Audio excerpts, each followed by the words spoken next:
First, determine how many burners your model of crematory has. Your burners will most likely be located on top of the machine, although some models have emission burners that are located in the front, back, or side. This particular unit has 4 main cremation chambers, therefore it has 4 cremation burners and 1 afterburner. Always work on a cool machine and wear proper safety equipment.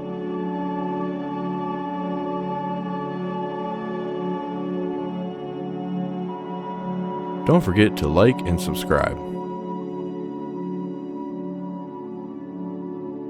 Once you have located the burner and the spark igniter you wish to replace, remove the ignition wire.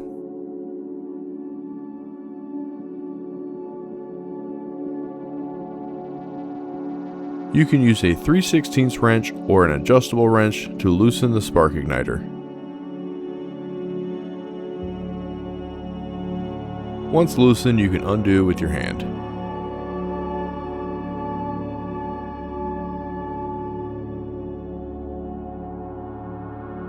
Once the spark igniter is fully removed, you can clean with a little bit of sandpaper or replace with a new spark igniter.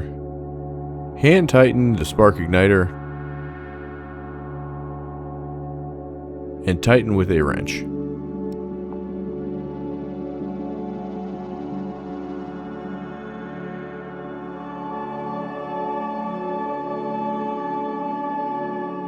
Replace the ignition wire. Thank you for watching. If you are in need of spark igniters or electrodes, please see the links below to our online shopping cart.